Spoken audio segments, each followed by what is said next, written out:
News for nation पर आपका स्वागत है और मैं हूं आपके साथ प्रार्थना। पहले तो आप सभी दर्शकों को छठ महापर्व की हार्दिक शुभकामनाएं। मैं प्रार्थना आपके लिए लेकर आई हूं छठ महापर्व क्यों खास है और इसी के साथ साथ इसके महत्व के बारे में। व्रत का अर्थ है संकल्प या प्रतिज्ञा।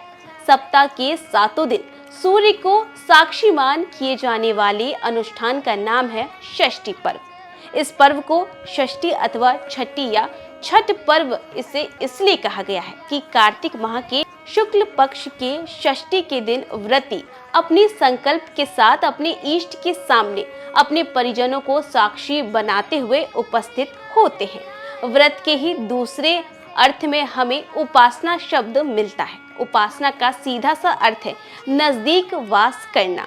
चूंकि साधक अपने देवता के सामने, ईश्वर के सामने वास करने का संकल्प लेता है, इसलिए संकल्प के साथ अपने इष्ट को रिझाने के लिए वह कुछ हठ का प्रयोग करता है। आचरण की शुद्धता, खान पान की शुद्धता और अपनी संकल्प के प्रति समर्पण की शुद्धता। अनेक प्रकार के व्रतों में वेद द्वारा सर्वप्रथम अग्नि की उपासना को ही स्वीकार किया गया है। वैदिक साहित्य के सृजन के पूर्व से ही लोग सूर्य की स्थिति को समझ रहे थे। दैनिक लोकाचार में आज भी ऐसी कई संस्कार विद्यमान हैं जिसे हम वैदिक सभ्यता के इतर पाते हैं। इन संस्कारों के पीछे हमारे पास पर्याप्त वैदिक साक्ष्य मौजूद नहीं है, लेकिन इनके प्रति हमारी आस्था किसी भी वैदिक कर्मकांडीय संस्कार से कम नहीं है। सूर्य उपासना पर्व छठ परावैदिक लोक संस्कार का सबसे प्रचंड उदाहरण है। आम बोलचाल की भाषा में भी हमें इसे लोक मान्यता का पर्व बोलते हैं, अर्थात इस आस्था के पीछे जो आधार है वो लोक मत छठ पर्व के पूरे अनुष्ठान पर, अर्थात इस आस्था के पीछे जो आधार है वो लोक मत है। छठ पूजा के पर्व पर पूरे अनुष्ठान पर गौर कीजिएगा कि आपको किसी भी रूप में तंत्र मंत्र की मौजूदगी नहीं मिलेगी। इस पूजा को संपादित करने के लिए जो विधियां प्रचलित है वे अनादिकाल से ही विशुद्ध स्थानीय प्रकृति उपलब्धता के आधार पर मानव के लिए सुलभ रीति से संचालित होने वाली विधियां हैं। दरअसल यह पर्व प्रकृति की सत्ता को उसी रूप में स्वीकार करने का प्रयास है। यह प्रयास है मनुष्य द्वारा चराचर जगत के लिए दृश्य सबसे ताकतवर ऊर्जा के स्रोत के सामने कृतज्ञता जाहिर करने का। यह प्रयास है तोड़े तुझको अर्पण। यह प्रयास है कि जो तुमसे प्राप्त हुआ है वो तुम्हारे सामने लेकर हाजिर हूँ। और यह प्रयास है ऊर्जा के साथ कदम तालकर विकास के लिए नई ऊर्जा प्राप्त करने का। ये प्रयास है ऊर्जा के बृहत्तर रूप का ऊष्मा के साथ सहचर्य कर नई ताकत के साथ जीवन में आगे बढ़ने के लिए आदेश प्राप्त करने का। यह प्रयास है जीवन में प्रवृत्तिवादी तत्व को उगम के साथ गति देने का। यह प्रयास है गतिशील मानवीय जीवन का गति देने का। इसके गीतों में मुक्ति का भाव नहीं है बल्कि भोग प्रवृत्ति का भाव है। साधक अपनी आराध्य से क्षमता की मांग करता है, साथ ही आगे बढ़ने की कामना करता है। अपने निजी भाषा में गीत के माध्यम से जो बातें अपने मालिक के सामने पेश की जाती हैं उसमें सहकारिता का ऐलान है। प्रार्थी ईश्वर के सामने स्वीकार करता है कि आपको फल आदि समर्पित करने के लिए जिस पात्र का वो इस्तेमाल कर रहा है वो डोम के यहाँ से उसे प्राप्त हुआ है, फल इसके उत्पादक के यहाँ से प्राप्त हुआ है और फूल माली के यहाँ से आया है, दूध ग्वाले के यहाँ से मिलता है और समाज के सभी वर्गों के सहयोग से वो आज आपके सामने उपस्थित होने का साहस कर पाया है।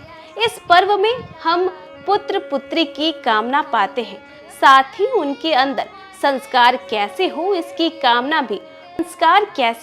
कामना भी व्रती गीत के माध्यम से अपने इष्ट के सामने पेश करता है। इस पर्व में मुक्ति नहीं युक्ति की बात है। इस पर्व में कृषि की प्रगति और उत्पादन के महत्व को प्रमुखता से रखा गया है। साल में 2 बार इस पर्व को मनाने की परंपरा है। दोनों समय व्रती नए अनाज से निर्मित को लेकर के अपने इष्ट के सामने हाजिरी लगाता है। साथ ही अनाज फल को बर्बाद होने से बचाने के लिए कैसे प्रयास होना चाहिए, इसकी झलक भी गीतों से मिलती है। जब साधक कहता है कि मैंने अपनी देवता के लिए अमुक वस्तु को चुना है और अगर पक्षी उसे खाने की चेष्टा करे तो उसे धनुष बाण से मार दिया जाए। साथ ही छठ पर इस बात के भी प्रखंड संकेत मिलते हैं कि हर जीव अपने तरीके से ईश्वर के सामने अपने प्राण रक्षा की गुहार लगाता है। फल को जूठा करने पर जब सुग्गा को मनुष्य मारता है तो सुग्गा की पत्नी वियोग से अपने पति की प्राण रक्षा के लिए सूर्य देवता के पास गुहार लगाती है। सूर्य ही जगत का नेता है, चाहे वो मनुष्य हो या पशु, सबके स्वामी एक ही हैं। इस मत का ऐलान छठ पर्व है। इस पर्व में विज्ञान की प्रगति की भी झलक मिलती है।